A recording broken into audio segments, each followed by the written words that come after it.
ET Now Startup Central, India's first and only daily show dedicated to startups, technology and entrepreneurship. I'm Chandra Srikanth, joining you live from India's startup capital, Bengaluru. I'm back in Bengaluru from the Global Entrepreneurship Summit in Hyderabad, but we're keeping it with the GES coverage here on South Central because we have many top voices to give us perspective on everything from entrepreneurship to innovation to business to, more importantly, gender equity and gender parity. And we kick it off with a high-flying woman achiever, Karen Quintus, the Chief Customer Officer of Dell. Now, she was part of a power pack panel at the Global Entrepreneurship Summit alongside Ivanka Trump, Sherry Blair and Chanda Kochar, where they really thrashed out various issues related to how what organizations can do better to really retain women, to ensure women do not drop out of the workforce. I caught up with Karen to really understand the steps that Dell is taking in this regard and also the initiatives that they've launched to encourage women entrepreneurs. Listen into this conversation. Global Entrepreneur Summits that we have had over the last couple of years can be really powerful, because you can bring the private sector, the public sector together to enable entrepreneurs to fulfill their dreams, grow and scale their businesses. What I especially loved about this particular one was the focus they put on women.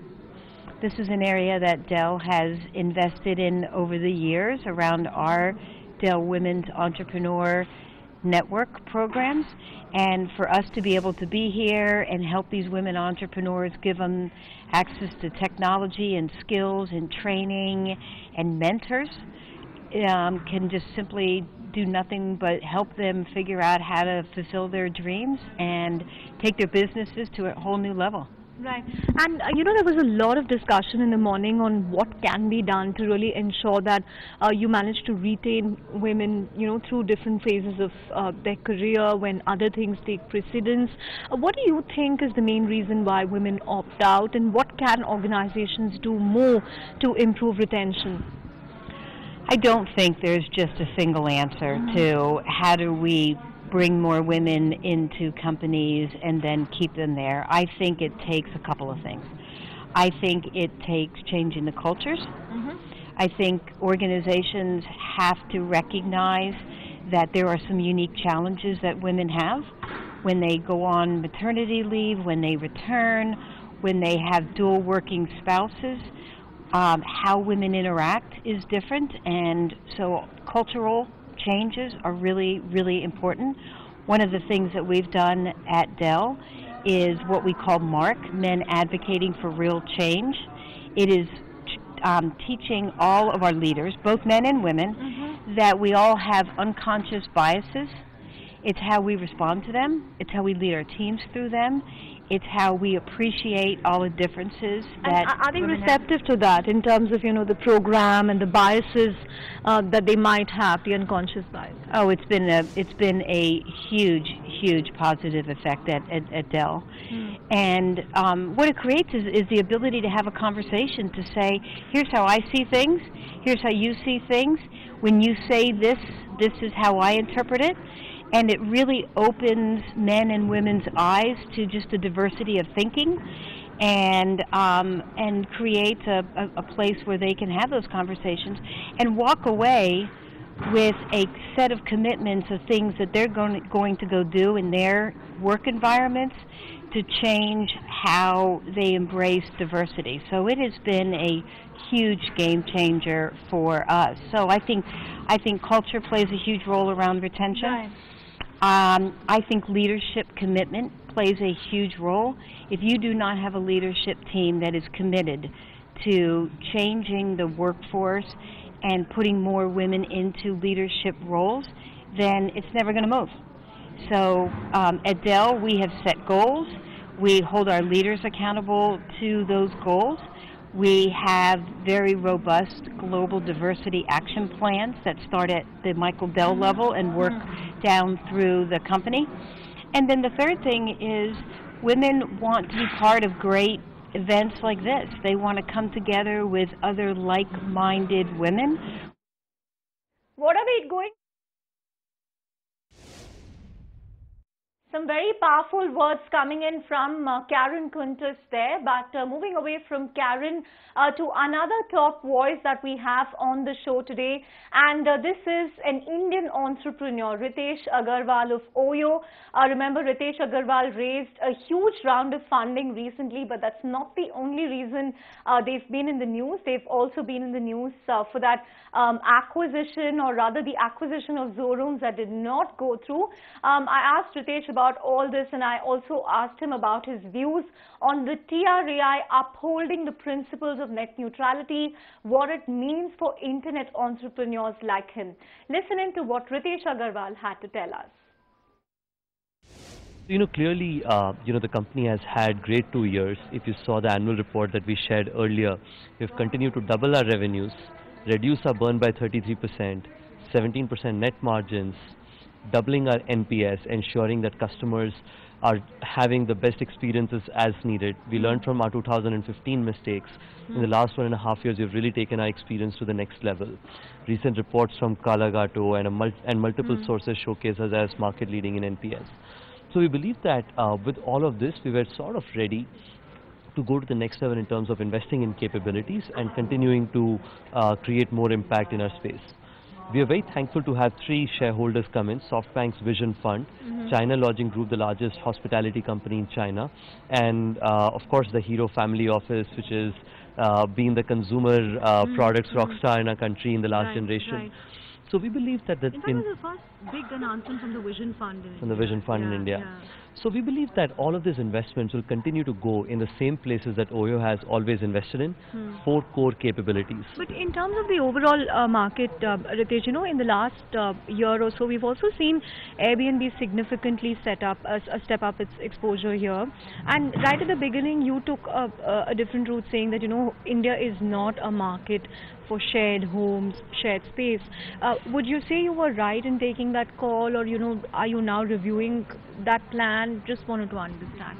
So, clearly India has opportunity just in terms of basic cleanliness, hygiene and low prices in a massive way, which is what we've focused on and have continued to make some impact in the cities and locations we operate in. On the top of that, I must share that the view that we took, after failing of course, is that people expect controlled experience rather than, I don't know about the host, you talk to that person. For that, this year we launched a new product that we call Oyo Homes, which is just in Goa.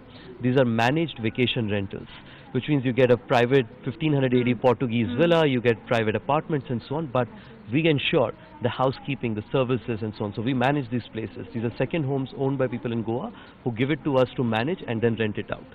So we believe that the opportunity in all kinds of real estate exists.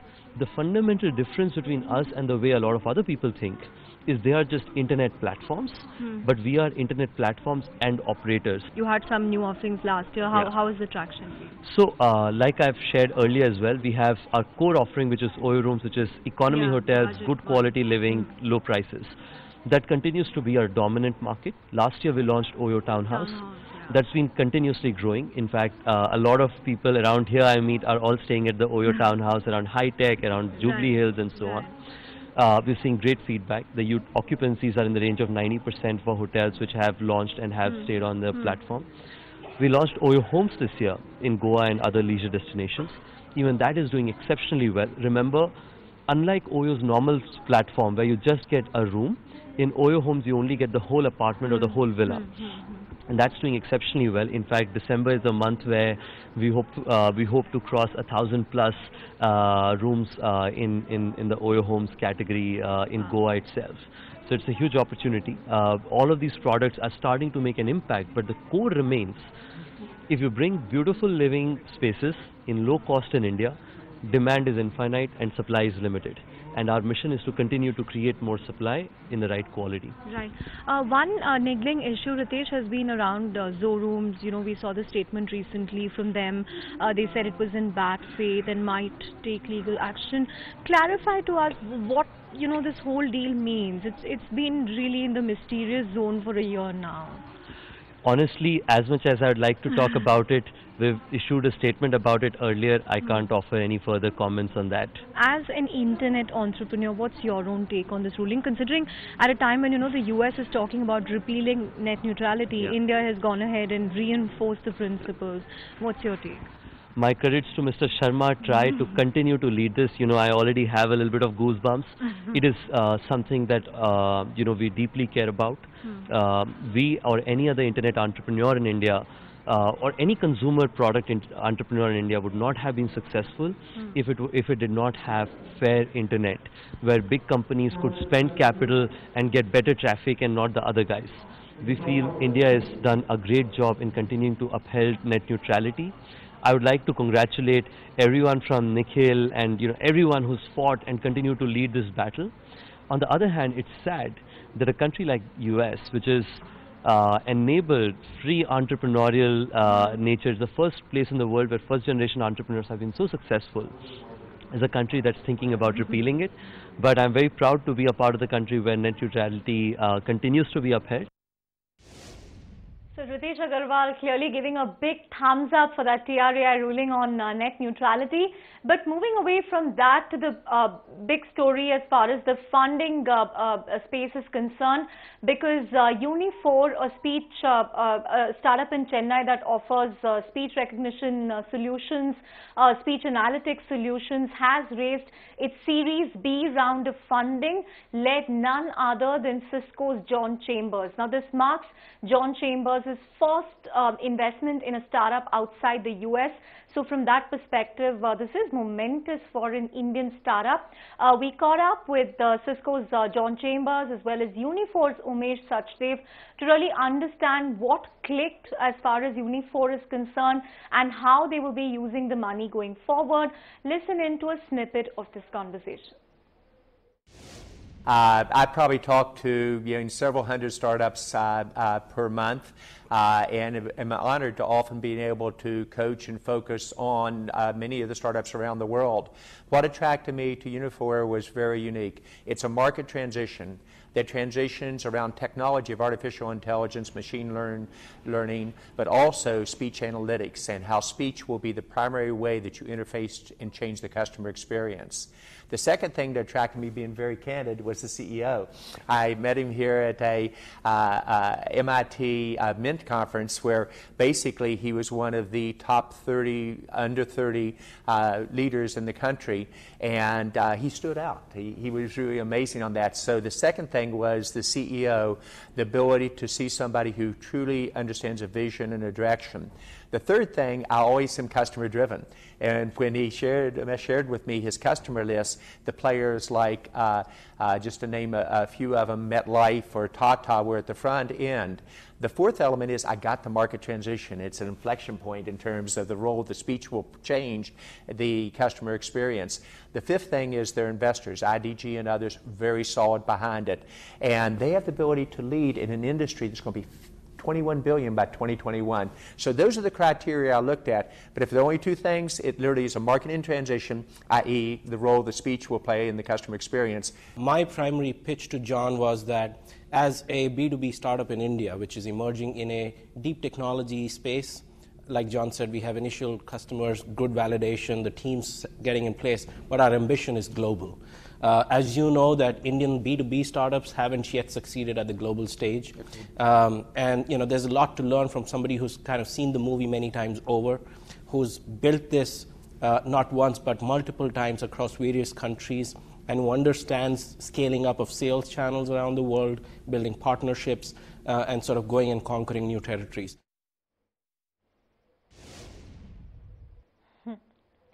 Will be interesting to see what else John Chambers invests in India going forward. But this is clearly a validation of the Startup India story, so to speak. But on that note, we'll take a break, but come back. We have two very interesting stories from you. A person who's going to talk to us all the way from Ladakh on how he's really revolutionizing education, and a startup that's won a patent for 5D printing. Come back for Startup Central.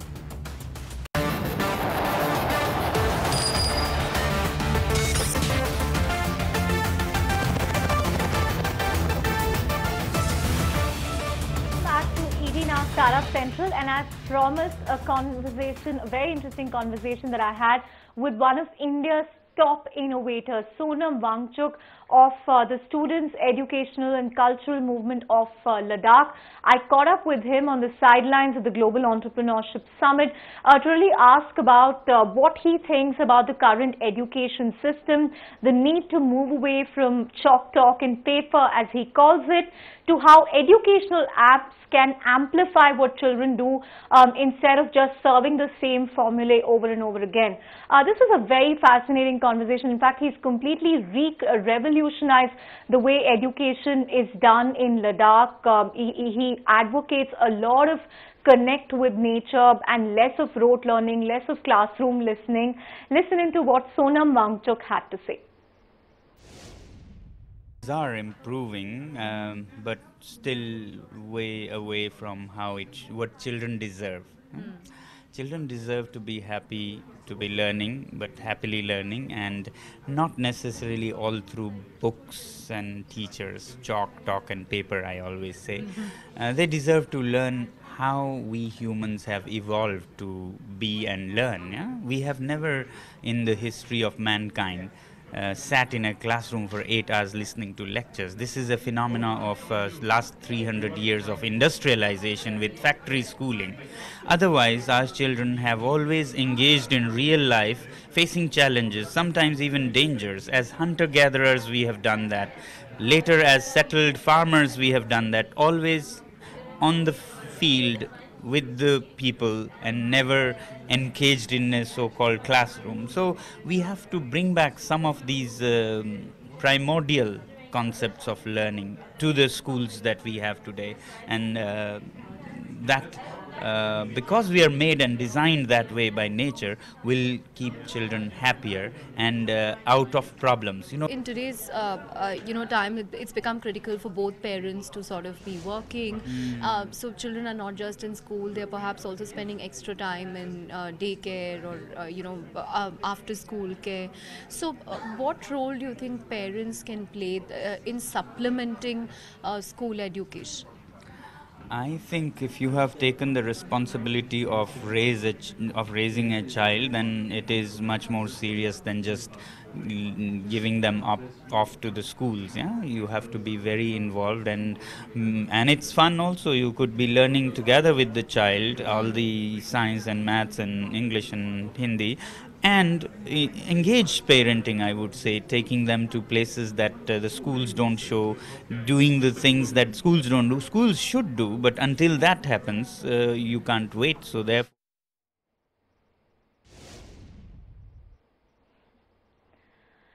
Sonam Wangchuk on how parents must engage children better. Let's see how that happens until schools catch up. But we end the show with a very fascinating startup in the area of 5D printing. We've heard so much about 3D printing, but here's a startup that claims that it has a patent for 5D printing, and it in fact won the Innovation Award at the CES in Las Vegas.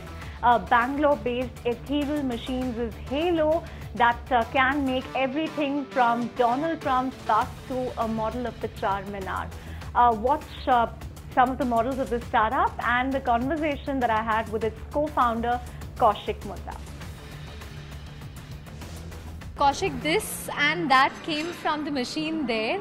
Take us through what sets 5D printing apart from 3D printing, and if you're patenting this. Right, so what sets us apart is this is a hybrid manufacturing machine. So you can both excavate material, cut out material, and at the same time you can print as well. Regular 3D printers work only on 3 axes, X, Y and Z. But we've added 2 rotational axes as well onto this particular machine. So that makes it 5 axes, and that's the reason why we call it 5D printing. So a lot of the things which are problematic in the regular 3D printers have been taken care of with the ethereal Halo. Right. And this won you a prize at the CES in Las Vegas? Yes, so we are the first Indian company to have won the CES Best of Innovation Awards. So we've been placed alongside tech giants such as Samsung, Nissan, Dell, Intel, HP, and we're the first Indian company to have won the award. What are you going to print next on that? What are you going to make next on that? We're trying to, the next thing that we're going to be making is a wearable electronics device. And once that is done, we are looking at more industrial applications such as gears. No more personalities. No. No more personalities for Kaushik, but let's see what else he comes up with that 5D printer. But on that note, completely out of time. Thanks so much for watching ED Now Startup Central. Have a great weekend.